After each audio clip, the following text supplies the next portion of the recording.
beliau mau blak-blakan soal dugaan suami ibu dianiaya di tahanan. Karena suami saya sampai sekarang sangat trauma, mengalami cedera yang cukup parah. Dia ngomong hampir mati saya. Di situ kondisi beliau badannya memar ya, Iya. merah hitam-hitaman ini saya lihat. Dan kami mohon kepada Bapak Presiden, Bapak Kapolri, agar supaya membantu kami mengusut tuntas oknum pelaku yang tuannya ini yang telah menganiaya suami saya.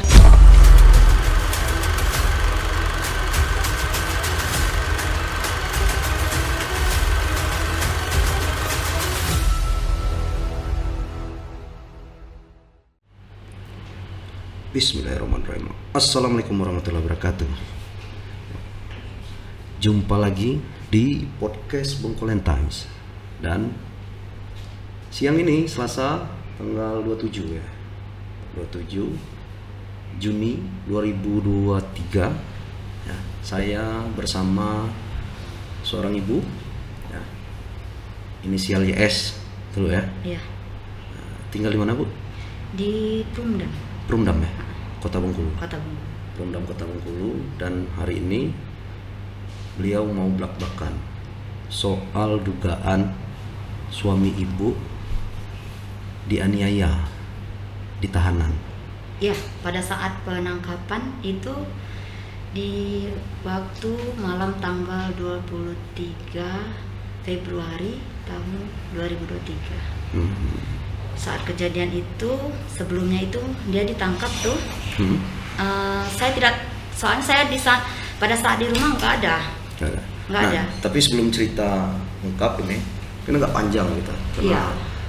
Belak-belakan Bu, kali ini. Ini beritanya sempat heboh berapa bulan lalu ya? Iya. Yang diawali soal ada home industry yang membuat rakitan senjata. Itu ada sempat heboh itu, beberapa media sempat memberitakan dulu di KAUR itu ya. Kalau saya dengar iya di KAUR. Di KAUR ya. Nah, ini kita ambil referensinya beberapa itu. Polisi bongkar pabrik senjata api ilegal di KAUR Bengkulu beroperasi sejak 2012. Ini ya, dari kompas.com. Terus ada lanjutannya ini juga. Ternyata ini mungkin nggak ada ininya ya. Nah, yang terbaru kemarin 5 tersangka senjata rakitan di Bengkulu terancam hukuman mati, pelimpahan ini ya. Ya, pelimpahan. Tapi diawali dari permasalahan inilah. Ya, diawali dengan Senpi inilah. Senpi, ada pabrik Senpi di KAUR. Kalau masalah pabrik Senpinya saya nggak tahu. Nggak tahu ya. Nggak tahu saya. Suami juga. Kalau suami kayaknya dia nggak tahu tuh apa misalnya menjadi penyebab dia di saat itu, saya nggak tahu juga kan. Nah, juga ada berita terbaru dari Bongkolen Times ya. Ternyata dalam pengungkapan kasus itu salah satunya suami ibu Ya. diduga dianiaya di tahanan yang kasus Senpi ilegal. Oh iya, betul sekali. Betul yang pas. Iya, betul. Soalnya saya di 1 Maret itu saya diperbolehkan oleh AKBPS untuk melihat. Itu cuma sekedar melihat saja tanpa komunikasi. Makanya saya tahu karena saya sudah 16 tahun, 17 tahun berumah tangga dengan bapak ini kan. Jadi ibaratnya perubahan fisik bapak ini saya sudah tahu. Sudah tahu. Oke, sebelum konkretnya ke situ kita runut dulu. Iya. Dulu Wali yang ada pabrik itu ya, heboh ada pabrik diungkap polisi diduga merakit senjata api. Nah, setelah peristiwa itu apa yang terjadi sama suami ibu? Pada saat penahanan ya, penangkapan. Mereka dibawa ke Tuduhannya apa? Tuduhannya itu aja Senpi. Kepemilikan. Cuma kepemilikan saja. Tapi nggak ada sangkut paut. Nggak ada sangkut paut dengan pabrik itu. Nggak ada. Pabrik senjata ilegal itu. Nggak ada.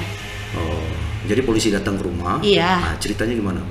ceritanya katanya kasus pertama dia menyebutkan itu juga. Yang kedua adanya tentang penembakan. Kasus penembakan yang ada di Kota Bengkulu ini. Itu yang dihubungkan itu. Dihubungkan ke sana juga. Kehubungan di sana. Terus? Jadi cuma itulah. Soalnya saya pada saat itu datang pulang itu Bapak sudah dalam mobil. Bapak dalam mobil, saya minta surat penangkapan. Saya nggak dikasih, cuman ditampakkan apa yang nama Bapak nggak ada. Kata saya mau minta surat itu. Ternyata datang surat itu di jam 11. Itu bentar, itu hari apa? Tanggal berapa? Di tanggal 23 Februari. 23 Februari. Iya. Ini 23 Februari kalau nggak salah. Iya, 2023 sekitar jam 4.30. 4.30 pagi. Enggak, Sore. Sore. Okay. Ketika itu saya kan sedang ngantar jemput anak-anak nih. Jadi kata saya, mana surat penangkapannya? Ini baru dikasih loh jam 11 malam. Iya.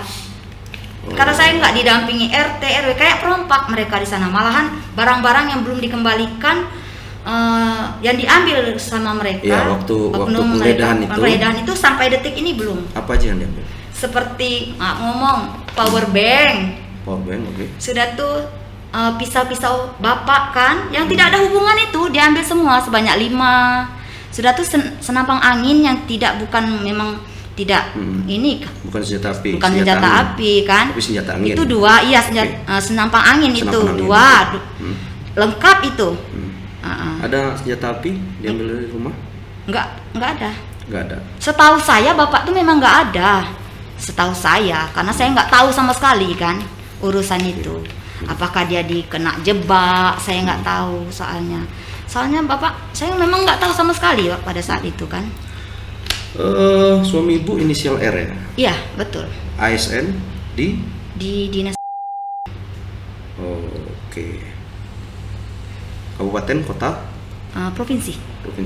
Oke. Nah, dulu betul mantan ajudan? Enggak. Pernah jadi mantan ajudan? Enggak. Enggak sama sekali. Oke. Setelah ditangkap, berproses lah itu. Iya. Nah, selama berproses itu apa yang Ibu ketahui? Kita melalui proses mengikut aturan yang diatur oleh mereka kan. 14 hari katanya kami juga.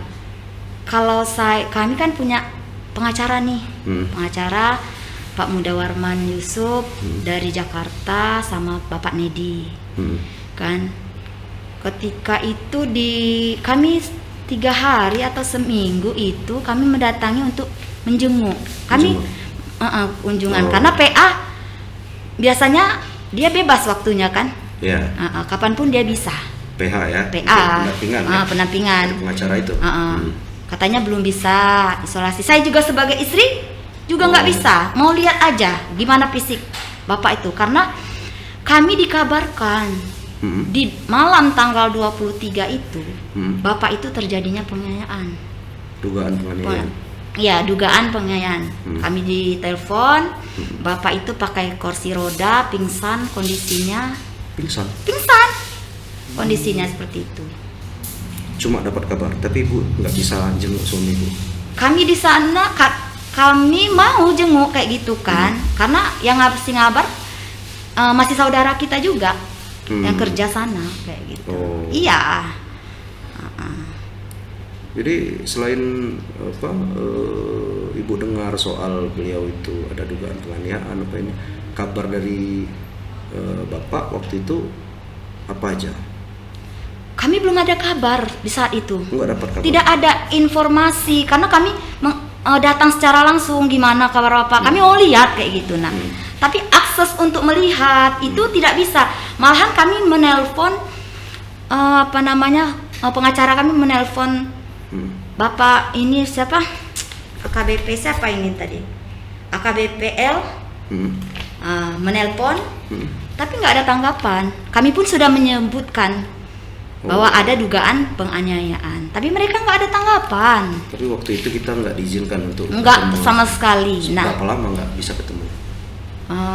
pas tanggal 1 Maret 1 Maret. baru bisa ketemu sama Dari bapak itu. 23 Sampai 1 Maret. Saya 23 Februari sampai 1 Maret. 1 Maret baru Iya. bisa jenguk. Hmm. Waktu ngeliat Jenguk tuh pun nggak sampai lah 5 menit. Rasa saya 2 menit. Cuman dilihatkan dari pintu tahti itu. enggak ngobrol. Nggak ngobrol. Cuman dilihatkan aja muka bapak. Terus akhirnya dugaan penganiayaan itu terungkap, bisa Ibu cerita gimana? Dugaan itu karena kami kunjungan. Oke. Kunjungan dengan bapak setiap hari Kamis. Sudah kami melalui proses 40 Itu hari. tanggal 1? Enggak, tanggal 1 itu gini, Bang. Tanggal 1 itu kami diperbolehkan sama KBPS kan. Silahkan, karena saya sudah marah-marah gitu kan. Kata saya mau lihat suami saya.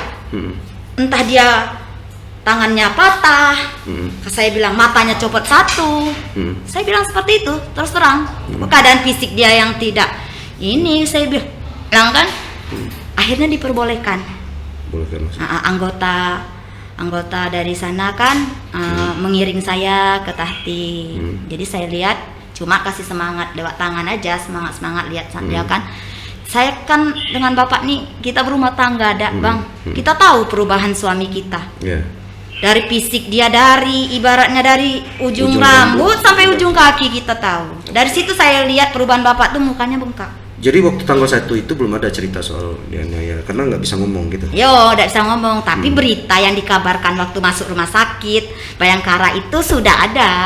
Ternyata banyak. Ternyata dia ini 2 kali penyiksaannya. Yang Ibu tahu 2 kali? Enggak, setelah saya tahu cuma di Bayangkara, setelah kunjungan terus bapak itu kan cerita pada saat kita kunjungan. Setiap hari kami. Awal Ibu dapat cerita dari suami Ibu itu kapan? Pada saat pertama sekali kunjungan itu di hari Kamis. Di hari Kamis. Setelah tanggal 1? Setelah tanggal 1. Setelah tanggal 1 hari itu berkelang dari penangkapan setelah berapa minggu atau udah 1 bulan? Yang Ibu dengar langsung cerita dari suami? Iya, pokoknya di hari Kamis kunjungan itu sekitar 3 minggu lah rasa saya sudah itu. 3 minggu. Iya, sudah 3 minggu. Dia menceritakan. Kami juga dapat, Bang, info ini dari adiknya sendiri, ngirim surat. Adiknya termasuk yang adiknya kan ditangkap karena kasus ini apa namanya, ada amunisi. Sama ya, satu inilah satu kasus ya. Sama. Padahal BB-nya nggak ada sama sekali. Sampai detik ini dia belum pernah di BAP lama. Belum pernah di BAP. Sekali BAP itulah ininya. Nah sekarang ini maaf nih Bu, saya minta ini, boleh nggak Ibu cerita apa yang diceritakan Bapak waktu itu sama Ibu? Boleh. Gimana ceritanya? Dia bercerita gini, di awal penangkapan itu tanggal 23 Februari tahun 2023, pada saat itu dia dibawa ke Polres di Polresta Bengkulu sana kan. Nah, dimulai dari sanalah dia dianiaya, dipukul, rame-rame itu dipukul. Berapa rame? Seberapa banyak? Semua yang ada di sini, 28 orang ini. Nih. Karena pada saat penangkapan itu kayak toret apa itu tuh. 28 orang. Nih. 28 orang. Banyak. Teroris, kayak teroris. Dianggap teroris? Iya. Di rumah pun terjadi pemukulan. Disaksikan oleh anak-anak saya. Bayangkan, anak-anak saya lihat bapaknya itu. Waktu di rumah, di rumah. Dia apain? Dipukul. Kan nggak berada pangkat, dipukul. Anak-anak, maksud saya itu kan kita nih punya hak kan, ibaratnya. Ya, tolong dihargai yang di dalam rumah. Maksud Ibu asas praduga tak bersalah gitu? Bukan masalah. Sesuai undang-undang gitu? Iya. Maksud saya, ya ada anak-anak kita gitu kan. Dan juga seharusnya ini juga RT RW.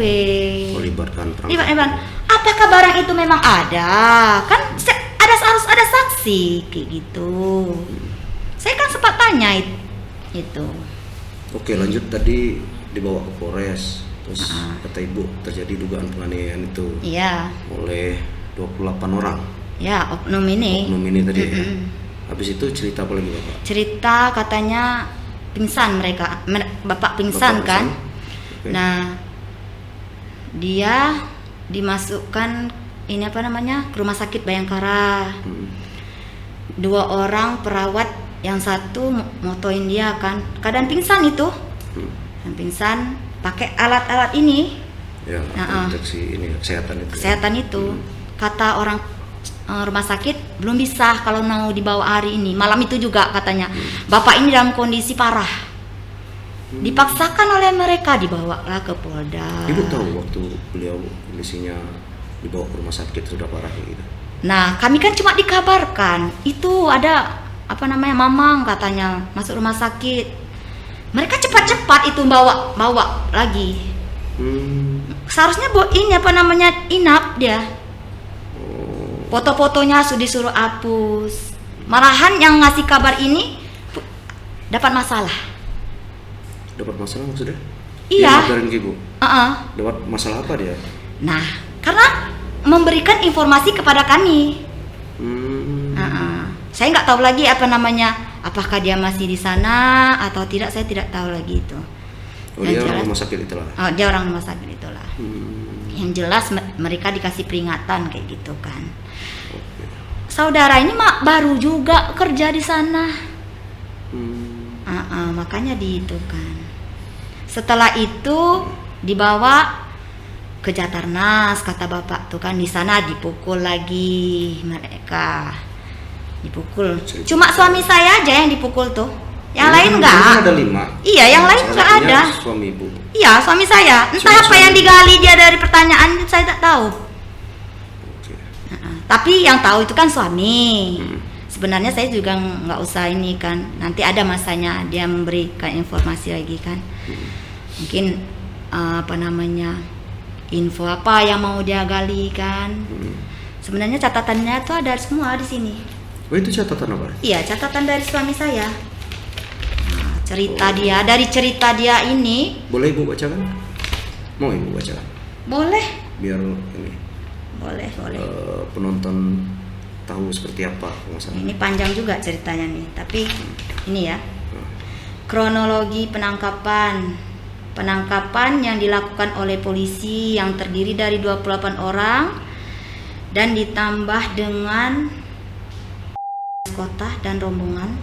Proses penangkapan tadi ada nyebutin ini deh. Iya. Nanti di ini ya. Oke.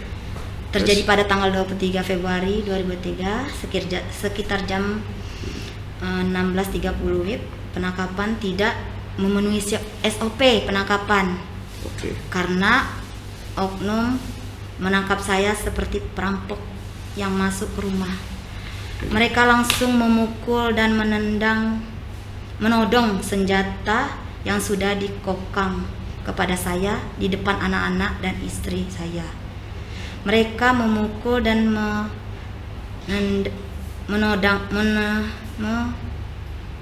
menodongkan senjata ke kepala saya di depan anak-anak saya yang masih kecil-kecil. Dan dalam proses penangkapan tidak ada RT dan RW. Kemudian saya dibawa ke Polres Kota, dibawa ke lantai 2 dan mereka langsung memukuli saya. Oke. Secara beramai-ramai seperti maling dihakimi massa di pasar. Sendiri yang memimpin proses penggebukan di sini, terus menunjukkan foto anak dan istri saya dan terus mengancam dan mengusir anak dan istri saya dari Bengkulu. Sampai mengusir dari Bengkulu. Mereka mengancam. Lalu malam harinya sekitar pukul 10 saya dibawa ke Polda Bengkulu dan di mobil mereka terus mengancam dan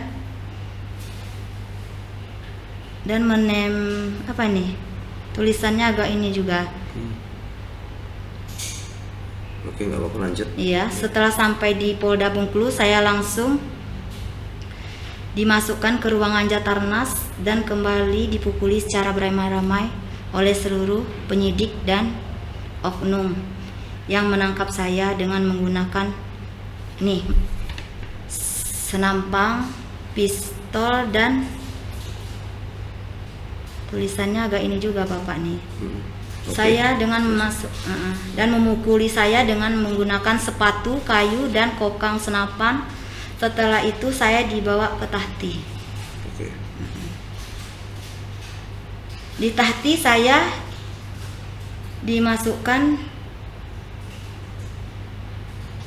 dan ganti baju menggunakan baju tahanan di kamar 3. Tepatnya hari Jumat tanggal 24 Februari 2023 pukul 3.30 sore. Berarti ini pukul jam 15.30 sore. Kembali saya dibon oleh penyidik, langsung dibawa oleh penyidik ke Jatarnas. Dan di sini sudah ditunggu oleh seluruh penyidik yang sudah menyiapkan alat pembobol besi, tojak sawit, besi ulir, kayu sebesar lengan, kayu manau, rotan besar, selang, pupur senapang. Begitu saya sampai, saya langsung disuruh duduk di lantai dan langsung dipukuli secara membabi buta oleh penyidik sebanyak 28 orang yang memukuli saya dengan menggunakan alat tadi dengan terus-menerus sampai saya pingsan pukul 10 malam. Dan sebelum pingsan saya sempat muntah darah dan buang kotoran warna hitam di WC. Jatarnas dan penyidik membuka celana dan celana dalam saya di sungai, membuangnya ke sungai di samping ruang Jatarnas. Setelah itu saya ganti celana dan dipukuli kembali sampai pingsan. Kemudian lebih kurang jam 10.30 saya langsung dibawa oleh penyidik ke ruangan rumah sakit Bayangkara dalam keadaan pingsan, dan begitu sadar saya sudah berada di rumah sakit Bayangkara dan dibawa ke rumah sakit dengan menggunakan kursi roda dan diletakkan di ruang khusus yang saya tidak tahu ruang mana itu. Di saat saya dirawat oleh 2 perawat dan satu dokter perempuan juga, dokter laki-laki, dan di rumah sakit AKBPS dan kawan-kawannya tidak mengizinkan saya dirawat dan mau dibawa kembali ke tapi dokter menyarankan untuk dirawat inap karena kondisi saya yang memprihatinkan, dan dokter juga ketakutan saat saya bakal meninggal dunia karena kondisi saya yang cukup parah. Dan saat saya dibawa oleh dokter, saya dicekik oleh penyidik untuk tidak boleh membicarakan apapun. Dokter dan perawat meletakkan saya alat visum di sekujur tubuh saya yang terluka memar yang sangat parah. Dokter dan perawat juga memotret atau memoto seluruh luka saya, tetapi penyidik langsung mengejar dokter dan perawat dan memaksa dokter dan perawat untuk menghapus foto tersebut. Dan selama satu dari rumah sakit saya diborgol kaki dan tangan. Penyidik terus menabuhkan ancaman terhadap saya, dan penyidik juga terus menekan saya dan memaksa saya untuk membuka mata saya, padahal saya belum bisa membuka mata. saya, karena apabila mata dibuka, kepala saya langsung berputar-putar di situ. Beberapa kali penyidik menunjukkan foto yang tidak perlu saya sebutkan. Mereka ada kata-kata yang kurang pantas untuk orang-orang ini kan. Nah, mungkin saya tidak akan menyebutkannya.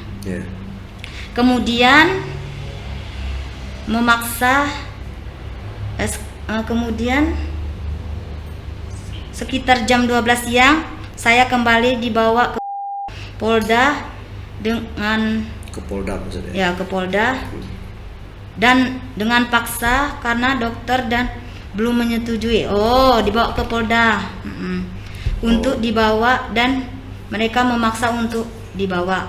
Setelah sampai di Polda, saya kembali dipukuli oleh penyidik dan bahkan oknum terus membuka mengancam sambil memukuli saya, dan oknum tersebut menunjukkan foto anak dan istri saya dan mengancam akan mengusir kembali dari kota Bengkulu. Sampai keluar, kemudian dia menunjukkan foto yang tidak perlu saya sebutkan tadi. Dan di depan saya ada adik saya juga terus dipaksa untuk mengakui bahwa pelaku memaksa adik. Maaf, saya juga nggak kasih tahu itu. Pokoknya mengakui. Tetapi saya tetap mengatakan tidak, karena memang saya tidak melakukan penembakan itu dan tidak pernah disuruh oleh siapapun. Ada namanya. Di sini saya benar-benar dihakimi oleh penyidik oknum dan difitnah.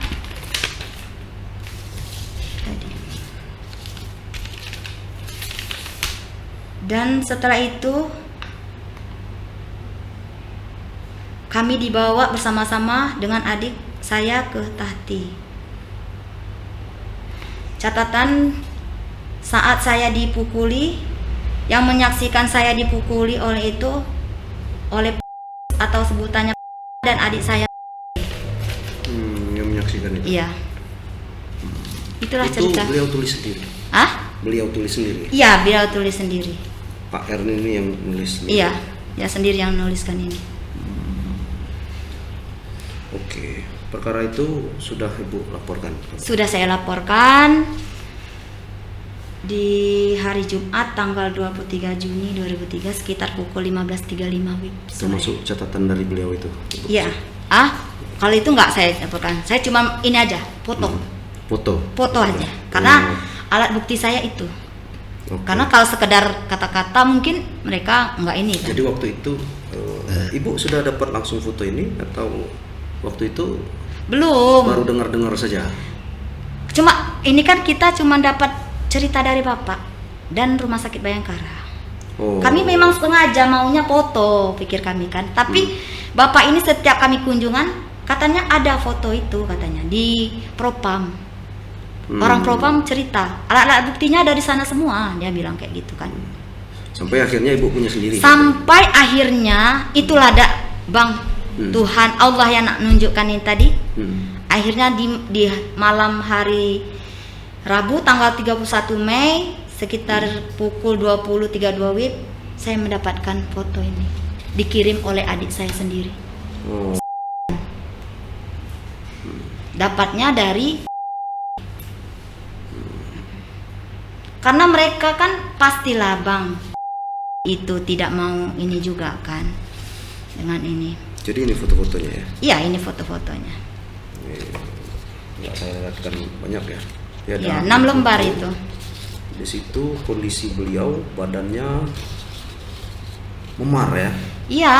Merah hitam-hitaman ini saya lihat. Kalau dari fotonya mungkin kalau ini biru ya mungkin. Biru. Dia ngomong hampir mati saya. Sampai sekarang itu Bang, kondisi dia itu sekarang aja masih sesak napas. Masih sesak napas. Tulang punggung belakangnya aja itu karena dia di dalam rutan itu tulang belakang dia tuh apa namanya miring kayak gitu Miring. bengkok. Sekarang Kepala dia masih pusing. Dia sekarang ini kondisi terakhir itu. Iya, pas masih keluar pusing. ini masih pusing kepala dia. Masih pusing. Ulu hatinya di sini sakit, bahu sebelah sini katanya agak miring. Oke. Ibu waktu tahu pertama kali kondisi bapak itu apa yang ibu rasakan? Luar biasa, Bang. Seperti gimana ya? Nangis atau gimana, saya kan sedih luar biasa. Alangkah ininya. Selama ini bapak pernah ada masalah atau ini? Enggak ada. Kami berumah tangga. Kalau cekcok biasa, kita rumah tangga kan biasa. Nah, maksud saya apakah bapak pernah ada permasalahan lain? Enggak ada. Nggak pernah ada kasus? Enggak ada kasus bapak nih. Jadi Bapak tahu sampai ibu menghadapi kejadian ini seperti apa yang ibu rasakan? Ya saya ini harus berani gitu kan. Harus berani melawan ketidakadilan hak-hak sebagai warga negara Indonesia. Di mana kalau misalnya kan kita semuanya sama. Kalau misalnya kasus seperti Senpi, ya kita ini aja kan ibaratnya BB-nya sudah ada. Apa yang mau dipertanyakan lagi? Apa sampai dasar apa mereka sampai penyiksaan seperti ini? Pasti ada pertanyaan lain mereka. Saya ini dalam surat ini sudah tertera apa yang mereka tanyakan itu. Iya. Ibu yakin suami ibu tidak melakukan itu? Yakin. Karena pada saat penembakan yang dituduhkan sama dia, hari dan waktunya itu siap orang dinas hari Jumat itu kalau nggak salah. Kita itu saksinya ada. Dia bersama siapa di saat itu? Iya. Katanya kejadiannya itu di hari Jumat. Pada saat sebelum sholat Jumat atau sesudah, saya nggak tahu itu. Suami saya sholat Jumatnya di dinas. Dibuktikan kalau memang ini nanti kan. Arah pertanyaannya ke situ. Iya. Karena dituduhkan sampai saya rasa 5 orang ini juga dituduhkan rasanya. Sampai adik saya inisial S ini juga dituduhkan masalah itu. Siapa yang mau mengaku? Orang enggak ini enggak ada. Oke.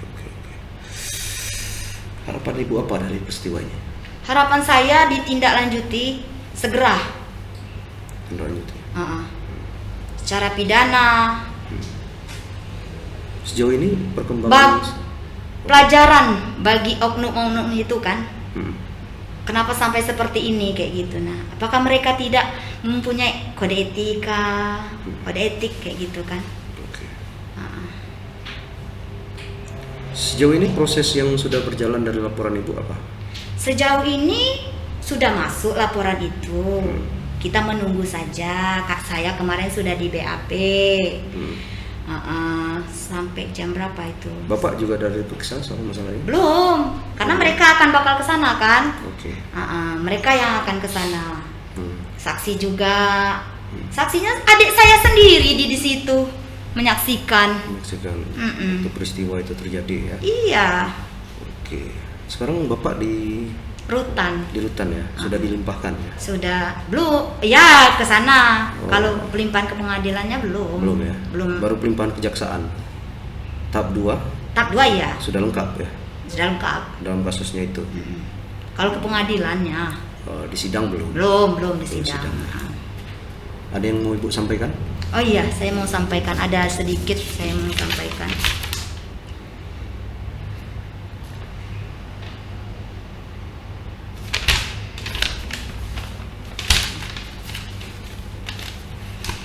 Yang ingin saya sampaikan adalah oknum penyidik Polda dan Polres Kota Bengkulu yang melakukan penyidikan secara profesional yang telah menganiaya suami saya sampai babak belur, dan saya sebagai istri dan keluarga tidak terima dengan penganiayaan ini.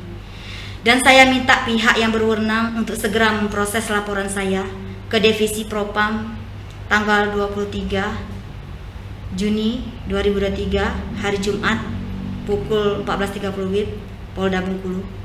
Kami seluruh keluarga berharap oknum yang terlibat bisa dihukum dengan seberat-beratnya karena telah melakukan pelanggaran yang telah memukul dan menganiaya suami saya. Dan kami ingin dipidanakan bukan hukuman disiplin saja, sesuai dengan undang-undang yang berlaku, karena suami saya sampai sekarang sangat trauma, mengalami cedera yang cukup parah. Masih terus muntah-muntah, kepala terus pusing, sesak napas dan tidak bisa mendengar. Tulang belakang bengkok, bahu kanan miring sebelah kanan. Dada dan tulang rusuk terus sakit. Itu semua diakibatkan karena dipukul pakai besi tojok, sawit, besi ulir, kayu, selang, rotan, dan pupur senampang secara membabi buta. Karena kami sangat tidak terima dengan kelakuan oknum ini. Dan kami mohon kepada Bapak Presiden, Bapak Kapolri, agar supaya membantu kami mengusut tuntas oknum pelaku yang penganiayaan ini yang telah menganiaya suami saya. Itu saja yang kami sampaikan. Oke, nah itu tadi pemirsa, Ibu YS tadi sudah sampaikan bahwa perkara ini sudah bergulir ya di Polda Bengkulu. Udah masuk. Harapan Ibu udah Ibu sampaikan juga Ya, tadi. udah.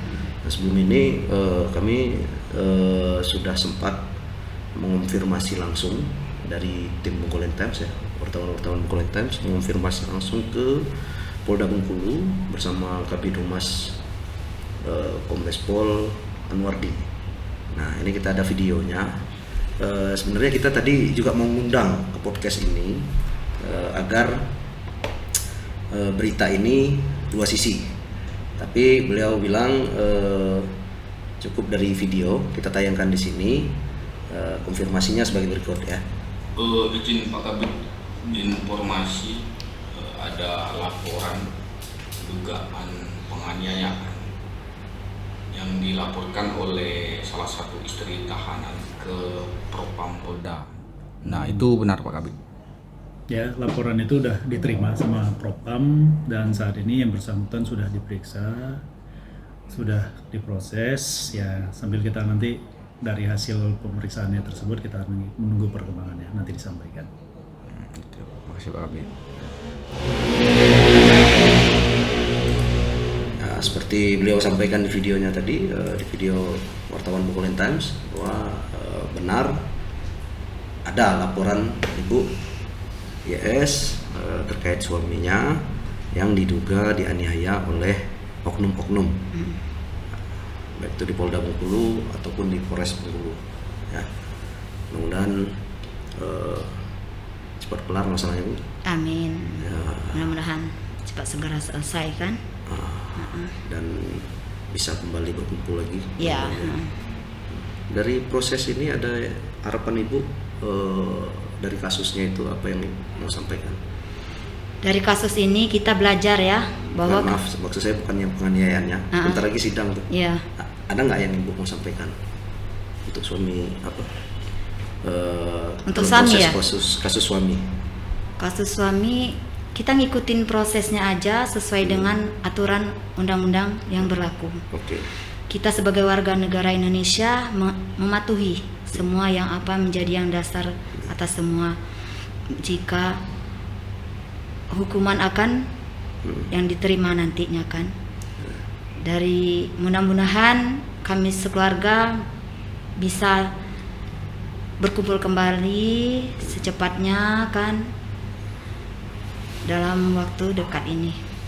Dekat itu harapannya. Iya. Ada yang mau disampaikan untuk Bapak? Tetaplah menjadi orang yang percaya diri, tetap satu prinsip, karena dia tidak akan neko-neko orangnya ini. Prinsip dia, Macam-macam prinsip dia selalu dia kalau A dia bilang, kalau B, tidak ada pelin-pelan orangnya. Itu saja. Prinsip dia tidak pernah pelin-pelan gitu, dia tidak pernah. Kalau dia tidak melakukan itu, dia bilang tidak. Kenapa harus mengakui hal yang bukan, atau memaksakan apa yang menjadi pertanyaan itu saja. Ya. Baik, itu tadi pemirsa. Ya harapan kita ini bisa diungkap sesuai proses hukum yang berlaku. Itu harapannya tadi Bu ya. Saksikan terus podcast lainnya dengan narasumber-narasumber yang tentunya menarik untuk pemirsa terutama warga Provinsi Bengkulu saksikan. Bila taufiq wal hidayah. Assalamualaikum warahmatullahi wabarakatuh. Waalaikumsalam.